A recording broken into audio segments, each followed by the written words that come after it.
மாண்புமிகு பேரவைத் தலைவர், இந்த திட்டத்திற்கு மொத்தமாக 5846 ஏக்கர் தேவைப்பட்டது. அதுல பாத்தீங்கன்னா பட்டா நிலங்கள் 3774 ஏக்கர் பட்டா நிலங்கள்.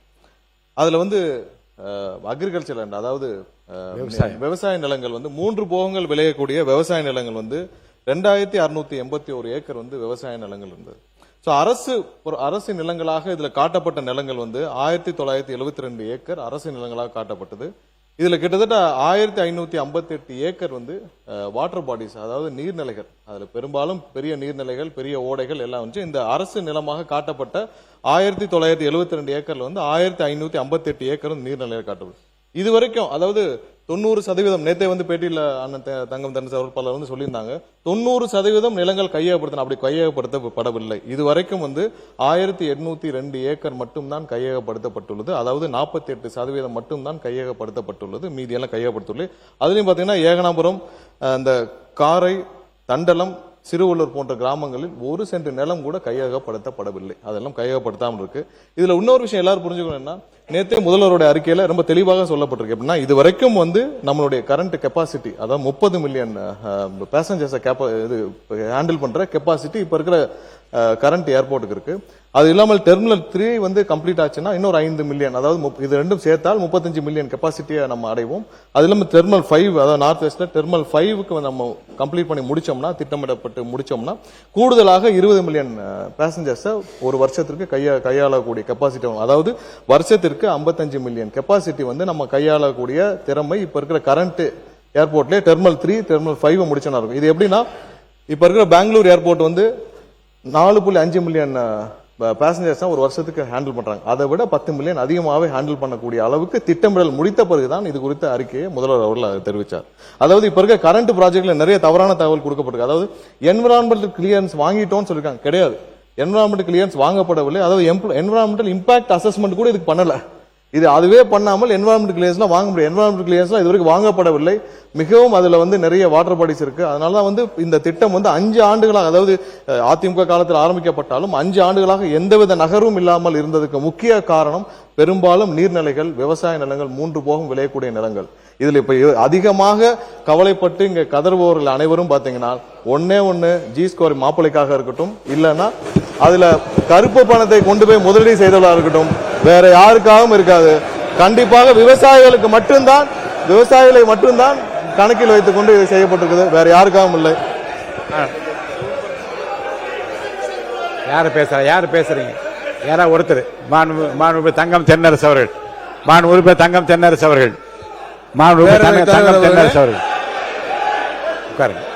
பேரவைத் தலைவர் அவர்களே, பேரவைத் தலைவர் அவர்களே, விவாதம், பேரவைத் தலைவர் அவர்களே, முடிச்சிருங்க. முடிங்க. பேரவைத் தலைவர், சட்டத்துறை அமைச்சர், எல்லாத்திற்கும் இங்க பாருங்க, எல்லாத்திற்கும் எந்திரிக்க வேண்டியது. இது ஒண்ணு பிடி பீரியட் இல்ல, எல்லாத்துக்கும் எந்திரிச்சு உட்கார அளவுக்கு. ஜி ஸ்கொயர் மாப்பிள்ளைன்னு சொன்னா என்ன தவறு இருக்கு? ஜி ஸ்கொயர் மாப்பிள்ளைன்னு ஊரே சொல்லுச்சு, என்ன தவறு இருக்கு? இது எல்லாத்துக்கும் எந்திரிச்சு உட்காருக்கு. இது ஒண்ணு பிடி பீரியட் இல்ல. உட்காருங்க, பேசலாம். உட்காருங்க. மாண்புமிகு தங்கம் தென்னரசு அவர்கள். மாண்புமிகு சட்டத்துறை அமைச்சர் இந்த அளவிலே தன்னுடைய பதிலை, விவாதத்தை கொண்டு போக விரும்புவார் என்றால், I can also pay you in the same currency. G square மாப்பிள்ளை என்று நீங்கள் சொல்வீர் என்று சொன்னால், வேறு எந்த லாட்டரி மருமகனுக்காக புது விமான நிலையத்தை நீங்கள் கொண்டு போவீர்கள் என்று நான் கேட்க முடியுமா? நான் கேட்கவா? நான் கேட்கிறேன்.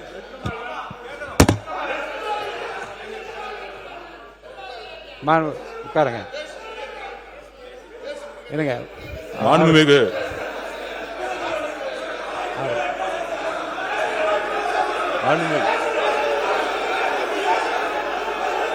உட்காருங்க. அவரு தான் பேசணும்.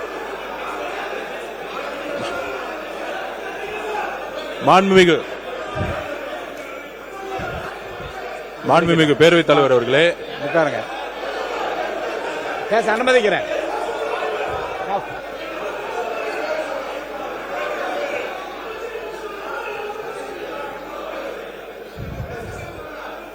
சுருக்கமா சொல்லலாம்.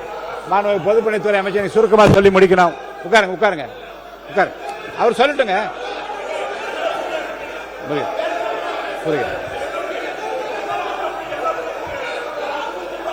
மாண்புமிகு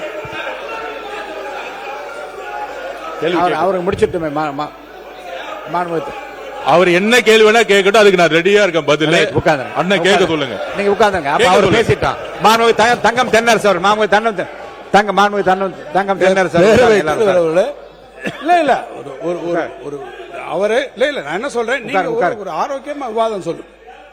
உட்காருங்க நீங்க. என்ன சொல்றேன், உட்காருங்க நீங்க உட்காருங்க. பரந்தூர் ஏர்போர்ட்டை எதற்காக கொண்டு வந்திருக்கிறோம், பரந்தூர் அமைக்கக்கூடியதிலே நான் நேற்று செய்தியாளர் சந்திப்பிலே கூட விவரமாக சொல்லி இருக்கிறேன். சென்னையினுடைய புவியியல் அமைப்பிலே வேற எந்த இடத்துக்கும் கொண்டு போக முடியாது. நேரடியாக நாங்கள் ஒன்றும் உடனடியாக போய் பரந்தூரில் உடனடியாக போய் பார்க்கல. உங்களுடைய அதிகாரிகள் இருக்கிறார்கள், அவரிடத்துல கூட கேளுங்க. பரந்தூரை தேர்ந்தெடுப்பதற்கு முன்பு யார் அதுக்கு அப்ரூவல் கொடுக்கணும், அப்ரூவல் கொடுக்கணும். எத்தனை சைட் நாங்கள் போய் பார்த்துருக்கோம். சோழிங்கநல்லூரில் பார்த்துருக்கோம், படாலத்தில் பார்த்துருக்கிறோம், பன்னூரில் பார்த்துருக்கிறோம். ஒவ்வொரு இடங்களிலும் ஏற்கனவே பல இடங்களிலே அதை ஆய்வு செய்து அது ஏற்றுக்கொள்ளவில்லை. ஏர்போர்ட்ஸ் அத்தாரிட்டி ஆஃப் இந்தியா ஏற்றுக்கொள்ளவில்லை. காரணம் நேற்றே நான் விளக்கி இருக்கிறேன். சென்னையினுடைய கிழக்கு பகுதியிலே வங்கக்கடல் இருக்கிறது, அந்த பகுதியில் நீங்க போக முடியாது. நார்த்துக்கு போனீங்கன்னா ஒன்று மணலிலிருந்து எண்ணூர்லேருந்து எல்லா இண்டஸ்ட்ரியல் எஸ்டேட்ஸ், அந்த பக்கம் பழவேற்காடு ஏரி சூழலியல் பிரச்சனைகள், அந்த பக்கத்தை நார்த்தில் போக முடியல. சவுத்துக்கு போறீங்க, சோழிங்கநல்லூர் போய் பாக்குறீங்க, அது தாம்பரம் ஏர் பேஸோட நேரம் வருது. அதோட ஏர் ஸ்பேஸுக்குள்ள நம்ம வைக்க முடியல, ஏன்னா பிகாஸ் அது டிஃபென்ஸ் இதுக்குள்ள இருக்கு. அடுத்து தள்ளி போனீங்கன்னா அந்த பக்கம் கல்பாக்கம் அனல் மில் நிலையம், இந்த பக்கம் போனீங்கன்னா வேடந்தாங்கல் பறவைகள் சரணாலயம், எந்த பகுதியிலும் அங்க போக முடியல. அது ஏற்றுக்கொள்ளவில்லை, இந்த இடங்களை எல்லாம் ஏற்றுக்கொள்ளவில்லை, ரிஜெக்ட் செய்கிறார்கள். அடுத்து எங்க வர்றோம், வெஸ்ட்டுக்கு தான் வர முடியும். வெஸ்ட் சைடில் போகும்போது தான் நம்ம ரெண்டு இடங்களை பார்க்கிறோம். பன்னூர் ஒன்று பார்க்கிறோம், பரந்தூர் ஒன்று பார்க்கிறோம். பன்னூருக்கும் பரந்தூருக்கும் நடுவில் ரெண்டுக்கும் நடுவில் நம்ம கம்பாரிசன் ஸ்டடிஸ் வருது. என்னென்ன விஷயங்களை பார்க்க முடியும், ஒன்று டெக்னிக்கல் ஃபீசிபிலிட்டி பார்க்கலாம். ஒரு இடத்தை பார்க்கும்போது டெக்னிக்கல் ஃபீசிபிலிட்டி, அந்த இடங்களில் பெரிய பெரிய EHVT லைன் இருக்கா, வேற ஏதாவது பெரிய இண்டஸ்ட்ரீஸ் இருக்கா, அதை ரீலோகேட் பண்ணக்கூடிய விஷயமும். இன்னொன்று மிக முக்கியமாக, ஒரு இடத்தை வருகிற போது எந்த இடமாக இருந்தாலும், எந்த தொழிற்சாலை, சிப்காட்டாக இருக்கலாம் அல்லது ஏர்போர்ட்டாக இருக்கலாம், எந்த இடமா இருந்தாலும் அடிப்படையில் நமக்கு நிலம் வேணும் இல்லையா. அந்த நிலத்தில் போகும்போது யாராவது ஒருவரை டிஸ்லோகேட் போக வேண்டும், அங்கே இருந்து மக்களை மாற்ற வேண்டும் என்றால் யார் எந்த இடத்தில் மிக குறைந்த அளவிலே மக்கள் அதனால் பாதிக்கப்படுவார் என்பதை கணக்கெடுக்கணும். அப்படி எடுக்கிற போதுதான் பரந்தூரை நாம் அந்த இடத்தை தேர்வு செய்ய வேண்டிய நிலை வந்து. இன்னொன்று காஸ்ட் ஆஃப் லேண்ட், இதெல்லாமே பல காரணங்கள். இவ்வளவும் பண்ணிதான் பரந்தூர் எடுக்கப்பட்டதை தவிர மாண்புமிகு பொதுப்பணித்துறை அமைச்சர் சொன்னதை போல அதில் எந்த விதமான ஒரு உள்நோக்கங்களும் நிச்சயமாக இல்லை என்பதை நான் திட்டவட்டமாக தெரியவில்லை. இல்ல அவர் ஒன்று சொன்னார், மாண்புமிகு பொதுப்பணித்துறை அமைச்சர் அவர்கள் சொன்னார்கள். அதுல அதுக்கான முழுக்க டெக்னிக்கல் ஃபீசிபிலிட்டி. அரசாங்கங்கள் ஈடுபடுது, நாங்க மட்டும் கிடையாது. ஒன்றிய அரசு இத்தனை இடங்களையும் பார்த்ததுக்கு பிறகு ஒன்றிய அரசு இறுதியாக அவர்கள் அப்ரூவல் கொடுத்தது, நம்முடைய சிவில் ஏவியேஷன் மினிஸ்ட்ரி ஃபைனலாக அப்ரூவல் கொடுத்தது பரந்தூரில் கொடுத்தாரு. எனவேதான் பரந்தூரை நாம் எடுத்துக்கொண்டிருக்கிறோம். இப்ப நீங்க சொல்றீங்க நாங்க இன்னொரு இடத்தை பார்க்க போறோம். போய் பார்க்க போற இடத்துல இதே சூழ்நிலைகள் வரும், இதே இடத்துல வரும். விவசாய நிலங்கள், இப்ப நீங்க எப்படி இருந்தால் நிலங்களுக்கு போவீங்க, அங்க போகும்போது இதே இவாலுவேஷன் நீங்க பண்ண வேண்டி இருக்கும். நீங்கள் பண்ணுங்க, நாங்க அதை பத்தி பார்க்கல. இந்த ப்ராஜெக்ட் இத்தனை வருஷத்துக்கு அப்புறம், இவ்வளவு நம்ம டிராவல் பண்ணி வந்ததுக்கு அப்புறம் இன்னைக்கு நீங்க விட்டுட்டீங்கன்னா இனி இது எப்ப வரப்போகுது? சரி, சென்னை இருக்கக்கூடிய எக்ஸிஸ்டிங் விமான நிலையத்தை நீங்க நாங்க பண்றோம்னு சொல்றீங்க. எத்தனை பேர் அங்க, நீங்க எப்படி செகண்ட் ரன்வே அங்க எப்படி வரும்? இதே ஜியோகிராபிக்கலா டெமோகிராபிக்கா சென்னையில் இருக்கக்கூடிய எக்ஸிஸ்டிங் ஏர்போர்ட்ல எவ்வளவு பெரிய பிரச்சனை வரும்? எத்தனை பேரை நீங்க மீனம்பாக்கத்துல இருந்து டிஸ்லோகேட் பண்ணுவீங்க? அதனுடைய டென்சிட்டி ஆஃப் பாப்புலேஷன் நீங்க யோசிச்சு பாருங்க. சுற்று வட்டாரத்தில் நிறைய பிரச்சனைகள் இருக்கு. ஆகவே நாங்கள் சொல்வது, பரந்தூர் விமான நிலையத்தை நீங்கள் முடக்குவது. முடிச்சிடறேன் மினிஸ்டர். இல்ல அதுல நாங்க சொன்னதுபடி நீங்க ஏற்கனவே முடிச்சிடறேன், ஜஸ்ட் கன்க்ளூடிங்.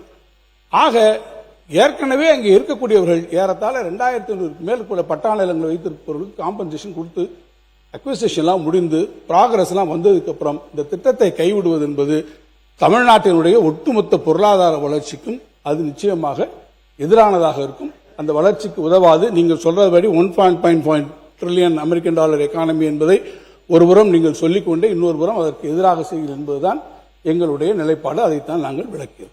மாண்புமிகு சட்டத்துறை அமைச்சர்,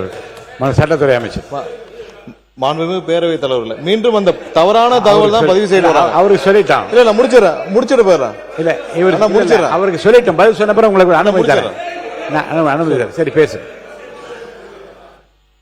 மாண்புமிகு பேரவைத் தலைவர்களே, நான் கேட்ட வினாவுக்கு மாண்புமிகு எரிசக்தித்துறை அமைச்சர் முழுமையான விளக்கம் கொடுக்கல. ஏன்னா அங்க பரந்தூர் விமான நிலையத்திற்கு அவர் பதிலளித்தது 48% நிலம் கையகப்படுத்திருக்கிறாங்க. அதில் 1702 ஏக்கர் நிலம் கையகப்படுத்தப்பட்டதாக அதற்குண்டான இழப்பீட்டு தொகை விவசாயிடத்தை கொடுத்தாச்சு. இப்போ 1702 ஏக்கரை விவசாயிக்கு கொடுப்பீங்களா, இல்லது வேறு திட்டத்துக்கு பயன்படுத்துவீங்களா, இல்லது விவசாயத்திலிருந்து அந்த தொகையை பெறுவீர்களா என்ற விளக்கத்தை மாண்புமிகு எரிசக்தித்துறை அமைச்சர் விளக்க வேண்டும். மாண்புமிகு சட்டத்துறை அமைச்சர். மாண்புமிகு பேரவைத் தலைவர்களே, இதுல திரும்ப திரும்ப தவறான தகவல் கொடுத்துட்டு இருக்காங்கன்றதான் நம்ம சொன்னது. ஏன்னா 90ல இருந்து 95% நம்ம அக்யூர் பண்ணி முடிச்சிட்டோம், அக்யூசேஷன் முடிச்சிட்டோம், கையகப்படுத்தி முடிச்சிட்டோம்னு சொன்னாங்க. அது கிடையாது. 48% மட்டும்தான் கையகப்படுத்தப்பட்டு உள்ளது.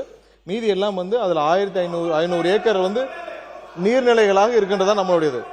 இது கடந்த 5 வருடங்களாக இந்த இதுல கையகப்படுத்தப்பட்ட நிலங்கள் எப்படி எந்த மாதிரினா, யார் யாரெல்லாம் வெளியூர்களில் வசிக்கிறார்களோ அவர்களுடைய நிலங்கள் மட்டும்தான் ஃபோர்ஸ்ஃபுல்லா நீங்க உங்களுடைய வங்கி கணக்கில் போடப்படும் சொல்லி ஃபோர்ஸ்ஃபுல்லா கையகப்படுத்தினாங்களே தவிர்த்து உள்ளூர்ல அதான் நான் சொல்லப்பட்டிருந்த 4 பெரிய கிராமங்களில் இதுவரை 1 சென்ட் நிலம் கூட கையகப்படுத்தவில்லை. இந்த மக்கள் 1000 நாட்களுக்கு மேல கடுமையான போராட்டம் நடத்தப்படுதான். அப்பொழுது எங்களுடைய தலைவர் அண்ணன் விஜய் அவர்கள் முதலமைச்சர் அவருடைய கவனத்திற்கு சென்று நேரடியாக அந்த மக்கள், ஏன்னா அந்த மக்கள் எல்லாம் அகதிகளாக ஆந்திராவிற்கு செல்ல தயாரானார்கள். ஸோ அப்பதான் முதல்வருடைய கவனத்திற்கு கொண்டு போய் அவரே அதை சமூக ஊடகங்களாக வழியாக பார்த்து இதை நம்ம கண்டிப்பா கையில் எடுக்கணும்னு சொல்லி முதல்வராக அப்பொழுது எங்களுடைய தலைவர் நேரடியாக தலையிட்டு நேரடியாக அந்த மக்களுக்கு போய் சொன்னதா. ஏன்னா அந்த ப்ராஜெக்டை ஃபுல்லா அண்டர்ஸ்டாண்ட் பண்ணி அப்ப இருக்கிற ரன்வே இங்க இருக்கிற நீர்நிலைகள் மேல போக முடியாதுன்னு சொல்லி முதல்வர் அவர்கள் அப்பயே அந்த ஏர்போர்ட் அத்தாரிட்டிக்குரிய நபர்களிடம் எல்லாரோடையும் ஆலோசிச்சிட்ட பிறகுதான் அந்த முடிவை ரொம்ப ஆழமாக அந்த முடிவை எடுத்து இந்த இடம் ஏர்போர்ட்டுக்கும் ரன்வேக்கும் உகந்ததில்லைன்னு சொல்லி பல வல்லுநர்களும் ஆலோசிச்சு அதுக்கப்புறம் தான் அந்த முடிவே எடுத்தார். ஏன்னா அது அந்த இடத்துல ரன்வே போட்டாலும் அது உகந்ததில்லைன்னு சொல்லி முடிவை எடுத்த பிறகுதான் அந்த முடிவை எடுத்தார். இப்போ உங்களுக்கு தேவை நம்ம ஒரு 55 மில்லியன் நபர்களை ஹேண்டில் பண்ணக்கூடிய கெப்பாசிட்டி உள்ள ஒரு ஏர்போர்ட் தான். ஏன்னா இன்னைக்கு பெங்களூர் ஏர்போர்ட்டை கம்பேர் பண்றீங்க. பெங்களூர் ஏர்போர்ட்டோட கெப்பாசிட்டி இன்னைக்கு 4.5 மில்லியன் 44 மில்லியன் நபர்களை தான் ஹேண்டில் பண்றாங்க ஒரு வருஷத்துக்கு. சோ அதை விட 10 மில்லியன் அதிகமாக ஹேண்டில் பண்ணக்கூடிய கெப்பாசிட்டிக்கான திட்டத்தை வகுத்த பிறகுதான் முதல்வர் அவர் நேற்று அந்த இதுவே அறிவிச்சாங்க. சோ இதெல்லாம் இதுக்கும் தொழில்துறைக்கும் ஒன்றும் நீங்க பெரிய வித்தியாசம்லாம் பண்ண வேண்டாம்.